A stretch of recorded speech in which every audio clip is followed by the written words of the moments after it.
ഓം നമോ ഭഗവതേ വാസുദേവായ. തേഷാം സതതയുക്താനാം ഭജതാം പ്രീതിപൂർവകം ദദാമി ബുദ്ധിയോഗം തം യേന മാമുപയാന്തി തേ. തേഷമേവാനുകമ്പാർത്ഥം അഹമജ്ഞാനജം തമഃ നാശയാമ്യാത്മഭാവസ്ഥോ ജ്ഞാനദീപേന ഭാസ്വതാ.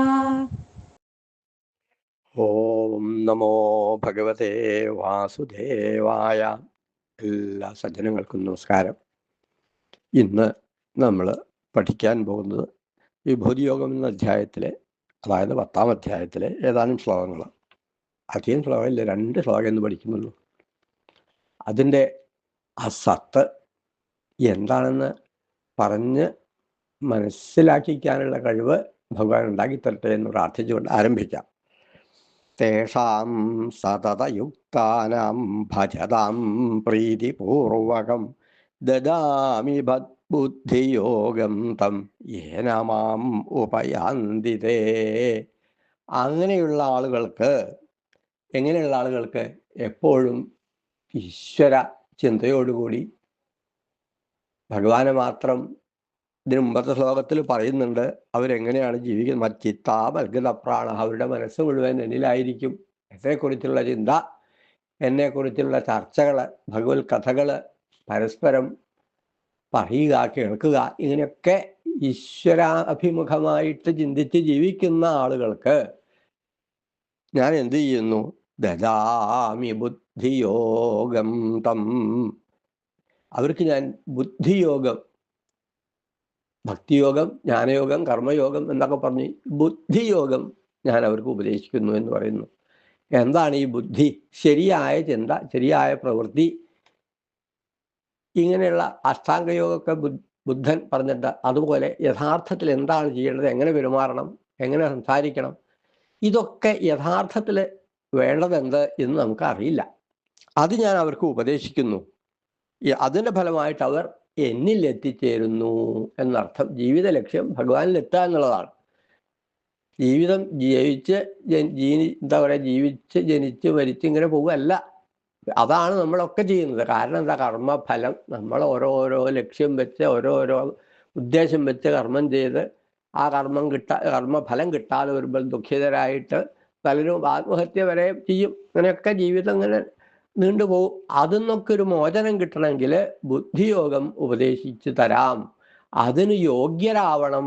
അതിനാണ് നമ്മൾ ഗായത്രി മന്ത്രത്തിൽ പറഞ്ഞില്ലേ, ധിയോ യോ ന പ്രചോദയാൽ, ഞങ്ങളുടെ ബുദ്ധി നന്നായിരിക്കട്ടെ. ആ നല്ല ബുദ്ധി ഉണ്ടാവുമ്പോൾ നല്ലതേ തോന്നുള്ളൂ, നല്ലതേ പ്രവർത്തിക്കുള്ളൂ, നല്ലതേ ചിന്തിക്കുള്ളൂ. ഇങ്ങനൊരവസ്ഥ വരും. അത് എന്തിനു കാരണമാക്കി തീർക്കുന്നു? ഭഗവാനിൽ എത്താൻ കാരണമാക്കുന്നു. ഇതിനു മുമ്പ് പറഞ്ഞു, ഈ ഭക്തന്മാരായുള്ള ആളുകൾ എന്ത് ചെയ്യുന്നു? തുഷ്യന്തിജ രമന്തിജ, അവർ സന്തോഷവാന്മാരായിട്ട് രമിച്ചുകൊണ്ട് അങ്ങനെ ജീവിക്കുന്നു, ഈശ്വര ചിന്തയിൽ മുഴുകിയിട്ട് എന്ന് പറഞ്ഞു. വേറൊരു ദിക്കിൽ പറഞ്ഞു, ഇങ്ങനെ യാതൊരു വേറെ ഉദ്ദേശമൊന്നും ഇല്ലാതെ അനന്യാശ്ചിന്തയന്തോ മാം യേ ജനാ പര്യുപാസത, എന്നെ ഉപാസിക്കുന്നതായിട്ടുള്ള ഭക്തന്മാരുടെ യോഗക്ഷേമം ഞാൻ വഹിക്കുന്നു, അവർക്ക് വേണ്ടതെല്ലാം ഞാൻ കൊടുക്കുന്നു എന്ന് പറഞ്ഞു. ഇവിടെ ലേശം മാറ്റി പറഞ്ഞു, അവർക്ക് ഞാൻ ബുദ്ധിയോഗം ഉപയോഗിക്കുന്നു, അവർക്ക് ചിന്തിക്കാനുള്ള കഴിവ് കൊടുക്കുന്നു. ഏതാണ് ശരി, ഏതാണ് തെറ്റ് എന്ന് മനസ്സിലാവും. അപ്പോൾ തെറ്റ് ചെയ്യാതിരിക്കും. അപ്പോൾ ഈ തെറ്റ് ചെയ്താലാണ് അതിൻ്റെ ദുഷ്ഫലങ്ങൾ വരിക. അപ്പം അത് ചെയ്യാതിരിക്കണേ. അപ്പം അതാ പറഞ്ഞത്, നേർവഴിക്കെന്നെ നീ കൊണ്ടുപോയിടണം. ഭഗവാനോട് പ്രാർത്ഥിക്കുക, നല്ലത് എന്താ ചെയ്യിപ്പിക്കണേ. തെറ്റ് പലതും ചെയ്യാം, നമ്മളെ മനസ്സ് നമ്മളെ പ്രേരിപ്പിക്കും അല്ലേ. അപ്പം അതിൽ നിന്നൊക്കെ ഒരു മോചനം എങ്ങനെയാ സാധിക്കുക? ഈശ്വര ചിന്ത കൊണ്ട് ഭഗവാൻ നമുക്ക് പറഞ്ഞു തരും. ആ വഴിക്ക് പോണ്ട, അത് പോയാൽ അപകടമാണ്, തെറ്റുപറ്റും, പല അനർത്ഥങ്ങളുണ്ടാവും എന്ന് പറഞ്ഞാൽ ആ വഴിക്ക് പോവാതെ നേരായ മാർഗത്തിൽ കൂടെ ചലിക്കാൻ ഉപദേശിക്കും. അത് ആർക്കാ ഈ ഉപദേശം കൊടുക്കുക? പ്രാർത്ഥിക്കുന്ന ആൾക്ക്, ആവശ്യക്കാരനെ കൊടുക്കുള്ളൂ. എന്താ പറഞ്ഞാൽ, അറിഞ്ഞു വേണം ഭിക്ഷ കൊടുക്കാൻ എന്ന് പറയുന്നില്ലേ, പാത്രം അറിഞ്ഞു വേണം. അർഹതപ്പെട്ടവർക്ക് അത് കൊടുക്കാൻ പാടുള്ളൂ. അർഹത ഇല്ലാത്തവർക്ക് കൊടുത്താൽ അവർക്ക് അതിൻ്റെ വില അറിയാതെ അത് അവർ ഉപയോഗിക്കില്ല. അപ്പം അതുകൊണ്ട് അർഹത ഭഗവാൻ ഇങ്ങനെ ടെസ്റ്റ് ചെയ്യാണ്. ഇവന് കൊടുക്കാൻ പറ്റുമോ സർട്ടിഫിക്കറ്റ് എന്ന് ഭഗവാൻ ടെസ്റ്റ് ചെയ്യും. ഭഗവാന്റെ ടെസ്റ്റ് തെറ്റില്ല, ഇവൻ യോഗ്യനാണ് എന്ന് ബോധ്യപ്പെട്ടാൽ ആ സർട്ടിഫിക്കറ്റ് ആണ് കൊടുക്കും, ബുദ്ധിയോഗം ആണ് കൊടുക്കും. അപ്പോൾ അവിടെ എന്ത് ചെയ്യും? വേണ്ടതുപോലെ പ്രവർത്തിക്കും. ഈ തെറ്റുകളൊക്കെ നമ്മൾ ചെയ്യാനുള്ള കാരണം ഏതാ ശരി എന്ന് അറിയാത്തതുകൊണ്ടാണ്. ഇതാ ശരി നമ്മൾ തോന്നുന്നു. നമ്മൾ പലപ്പോഴും തെറ്റ് ചെയ്ത് നമ്മൾ ന്യായീകരിക്കുന്നില്ലേ, അത് ശരിയാണെന്ന് അവന് തോന്നാണ്. ചെയ്ത് മോശമായി പോയിട്ട് അവരുടെ ദേഷ്യം വരും. നമ്മൾ ഉറപ്പിച്ചിട്ടുണ്ട് ഇത് ശരിയാണ്, തെറ്റിപ്പോയി നമ്മൾ ഇതൊന്നും വിശ്വസിക്കില്ല, അത് സമ്മതിക്കില്ല. അപ്പോൾ അങ്ങനെയുള്ള സമയത്ത് നമ്മൾ ശരി ഞാനിത് ചെയ്യാണ് ഭഗവാനെ, ഇത് ശരിയാണെന്നാണ് എൻ്റെ വിശ്വാസം, അല്ലെങ്കിൽ എന്നെ കൊണ്ട് ഇത് ചെയ്യിപ്പിക്കരുത്. ഇത്തരത്തിലൊരു പ്രാർത്ഥന ഉണ്ടായാൽ അസതോബ സദ്ഗമയ എന്നൊക്കെ നമ്മൾ കേട്ടിട്ടുണ്ടല്ലേ, പഠിച്ചിട്ടുണ്ട്. അതൊക്കെ സത്തിലേക്ക്, നല്ലതിലേക്ക് നമ്മളെ നയിപ്പിക്കട്ടെ. ഭഗവാനെ അതിന് സാധിക്കുള്ളൂ. അറിവുള്ള ആളാരാ? ഭഗവാനാണ്, സർവജ്ഞനാണ്, സർവശക്തനാണ്. അപ്പം നമ്മൾ പ്രാർത്ഥിക്കുന്നു, സർവശക്തനെ, സർവജ്ഞനെ, ജഗദ്വ്യാപിനെ. ഞങ്ങൾ അവിടുത്തെ സ്തുതിക്കുന്നു. സർവശക്തനെ, സർവജ്ഞനെ, ജഗദ്വ്യാപിനെ. അങ്ങനെയുള്ള ഭഗവാനെ, സംസ്കൃത മൂർത്തെ ഭവൽപദം ഞങ്ങൾ ഭഗവാനെ പ്രാർത്ഥിക്കുന്നു. ഞങ്ങൾക്ക് വേണ്ടത് ഉപദേശിക്കണേ എന്ന് നമ്മൾ പറയാം. ഭഗവാൻ റെഡി ആയിട്ടിരിക്കുകയാണെന്ന്. നമ്മൾ ഇങ്ങോട്ട് എത്തട്ടെ, അവൻ എന്നോട് പറയട്ടെ, മനസ്സ് തുറന്ന് പ്രാർത്ഥിക്കട്ടെ, ഭജിക്കട്ടെ. ഞാനിതാ റെഡി ആയിട്ട് കൊടുക്കുക, സർട്ടിഫിക്കറ്റ് അടിച്ചു വെച്ചിരിക്കുന്നു ഇവിടെ, അത് കൊടുക്കുകയുണ്ട്, കൺഫർ ചെയ്യണ്ടേ വേണ്ടോ. അപ്പം അങ്ങനെ ഉള്ള ഭഗവാന്റെ കരുണാവാരിധിയായ ഭഗവാന്റെ കാരുണ്യത്തിന് പാത്രീഭൂതരാവാൻ വേണ്ടിയിട്ട് നമുക്ക് പ്രാർത്ഥിക്കാം. അടുത്ത ശ്ലോകത്തിൽ പറയുന്നു, തേഷാമേവാനുകമ്പാർത്ഥം അഹം അജ്ഞാനജം തമ നാശയാമ്യാത്മഭാവസ്ഥോ ജ്ഞാനദീപേന ഭാസ്വത. എങ്ങനെയാണ് നമുക്ക് ഈ അറിവ് ഭഗവാൻ തരുന്നത്? ഭഗവാൻ പറയുന്നു, തേഷാം ഏവ അനുകമ്പാർത്ഥം. അവരോടുള്ള അനുകമ്പ കൊണ്ട്, ആരോട്? ഇങ്ങനെ ഭഗവാനെ ഭജിച്ചുകൊണ്ട് നാമം ജപിച്ചുകൊണ്ടിരിക്കുന്ന ഈ ആളുകളോട് അനുകമ്പ തോന്നിയിട്ട് ഭഗവാൻ എന്ത് ചെയ്യുന്നു? അവരുടെ അജ്ഞാനജം തമഹ, ആ തമസ്, ഇരുട്ടിനെ ഞാൻ ഇല്ലാതാക്കുന്നു. എങ്ങനെയാ ഇല്ലാതാക്കുന്നത്? ഭഗവാൻ നമ്മുടെ ഉള്ളിലാണ് വന്നിരിക്കുന്നത്. നാശയാമ്യ ആത്മഭാവസ്ഥോ ജ്ഞാനദീപേന ഭാസ്വത. നമ്മുടെ ഉള്ളിൽ വന്ന് ജ്ഞാനദീപം അങ്ങോട്ട് കൊളുത്തും, അതങ്ങോട്ട് പ്രകാശിപ്പിക്കും. അപ്പം ഇരുട്ടാണ്ട് പോയി. ഇരുട്ട് പോകണമെങ്കിൽ വെളിച്ചം വരണം അല്ലേ? അപ്പം വെളിച്ചം നമുക്ക് തരുന്നു.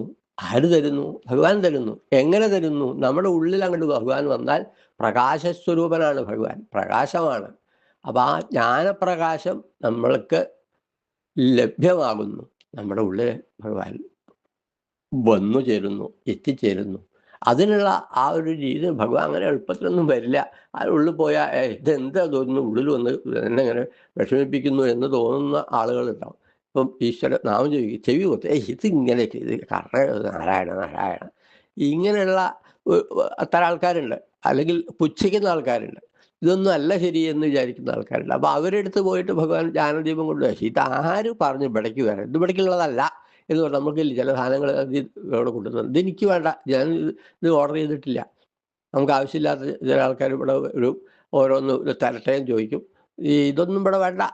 ഇപ്പോൾ വീടുകളിലൊക്കെ ധാരാളം വരാറുണ്ടല്ലേ, പിന്നെ ഓരോരോ സാധനങ്ങളൊക്കെ ആയിട്ട് അവരുടെ ആവശ്യത്തിനാണ് അവർ വരുന്നത്. ഭഗവാന്റെ ആവശ്യത്തിനല്ല. ലേശം വ്യത്യാസമുണ്ട്. ഞാൻ ചെറിയൊരു ഉദാഹരണം പറഞ്ഞു മാത്രമേ ഉള്ളൂ. അപ്പം നമ്മൾ നിരാകരിക്കും, ഇതൊന്നും വേണ്ട, ഇത് പറയാൻ കടക്കാൻ തന്നെ സമ്മതിക്കില്ല. ഇങ്ങോട്ട് ഗേറ്റ് തുറക്കുമ്പോൾ തന്നെ വേണ്ട, പോയിക്കോളൂ.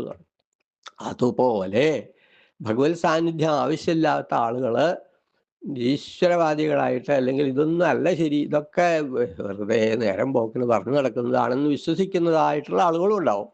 അല്ല, ലേശം തരക്കടില്ല, നമ്മൾ വാങ്ങിയാലോ എന്ന് ചെറുതായിട്ടൊരു ഇളക്കമുള്ള ആൾക്കാരുണ്ട്. ചില ആൾക്കാർ വിളിച്ചു വരുത്തും, ഓർഡർ ചെയ്യൂലേ, അതുകൊണ്ട് വേണം. ഇപ്പോൾ ആമസോൺ ഒക്കെ ഉള്ളതിലൊക്കെ ഓരോ സാധനങ്ങൾ നമ്മൾ ഇഷ്ടപ്പെട്ടു, നമുക്ക് വേണം എന്ന് നമ്മൾ അതിന് തയ്യാറാണ്. പൈസ ഒക്കെ റെഡിയാക്കി അങ്ങനെ വെച്ചിരിക്കുക. ക്യാഷ് ഓൺ ഡെലിവറി ഒക്കെ ഉണ്ടാവും. ഇവിടെ വന്നാലേ കൊടുക്കണം, പൈസ ഒക്കെ റെഡിയാക്കി വെച്ചതാണ് കൊടുക്കും. അങ്ങനെ നമ്മൾ വില്ലിങ് ആയിരിക്കണം. First of all we must be ready to ഭഗവാന്റെ ഈ അനുഗ്രഹം സ്വീകരിക്കാൻ തയ്യാറാവണം. അപ്പോൾ നമ്മളൊന്നും അതിന് തയ്യാറല്ല. അപ്പോൾ നമ്മൾ പ്രാക്ടീസ് ചെയ്ത് ഈശ്വരാനുഗ്രഹത്തിന് വേണ്ടി പ്രാർത്ഥിക്കുക. അപ്പോൾ ക്രമേണ ഈ പ്രാർത്ഥന അങ്ങോട്ട് സഫലമാവും. എപ്പോഴാണ് ഇത് ആത്മാർത്ഥമായിട്ടുള്ള പ്രാർത്ഥനയാണെന്ന് ഭഗവാൻ ബോധ്യപ്പെടും. ബോധ്യപ്പെട്ടാൽ ഇതാ സർട്ടിഫിക്കറ്റ് തന്നിരിക്കുന്നു, ദദാമി, ഞാൻ കൊടുക്കുന്നു. ആർക്ക്? ഈ തരത്തിലുള്ള ആളുകൾക്ക് ബുദ്ധിയോഗം ഞാൻ കൊടുക്കുന്നു. അപ്പം നമുക്ക് ഒരേ ഒരു പ്രാർത്ഥന ഭഗവാനോട് ഉള്ളത്, നമ്മൾ അബദ്ധങ്ങളും തെറ്റുകളും ഒക്കെ ധാരാളം ചെയ്യും. അപ്പം ഈ ജ്ഞാനദീപം ഒന്ന് കൊളുത്തി തരണേ ഭഗവാനെ, ഞങ്ങളുടെ ഉള്ളിൽ ആ പ്രകാശത്തെ ഒന്ന് അയച്ചു തന്നൂടെ, ഇവിടേക്ക് വന്നൂടെ, എൻ്റെ ഉള്ളിൽ ഒന്ന് വരണമേ. വിവേകാനന്ദ സ്വാമികൾ പ്രാർത്ഥിച്ചത് അല്ലേ, ഭഗവാനെ കൊള്ളരുതാത്തൊരു വാഴ്കുടിയിലെങ്കിലും തെല്ലിട നീതിൽ വിശ്രമം കൊള്ളുമോ, അല്പമെന്നാകിലും വിശ്രമം കൊള്ളുകിൽ ധന്യമാമെന്നുടെ ജീവിതമോർക്കനീ. ഭഗവാനെ എൻ്റെ വീട്ടിൽ, എൻ്റെ ഹൃദയത്തിൽ ഒന്ന് വന്നിരിക്കുമോ. ഇത് അത്ര വൃത്തിയും വെടുപ്പൊന്നുമില്ലാത്ത ഒരു പാഴ്കുടിയിലാണ്, എങ്കിലും അല്പം നേരം ഒന്ന് ഇവിടെ വന്നിരിക്കുമോ. അല്പമെന്നാകിലും വിശ്രമം കൊള്ളുകിൽ ധന്യമാമെന്നുടെ ജീവിതമോർക്കനീ. ലേശം നേരം ഭഗവാനെ ഒന്ന് ഇവിടെ വന്ന് ആ ജ്ഞാനദീപം ഒന്ന് പ്രകാശിപ്പിക്കുമോ.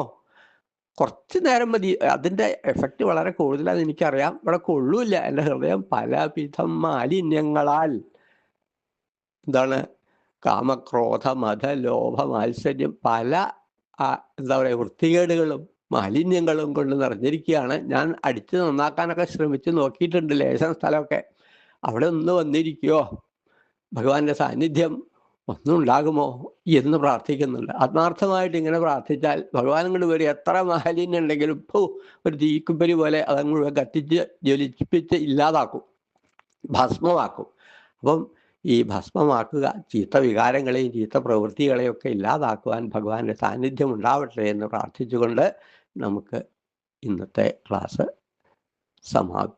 ഭഗവാന് സമർപ്പിക്കുകയാണ്. ശ്രീകൃഷ്ണാർപ്പണമസ്തു.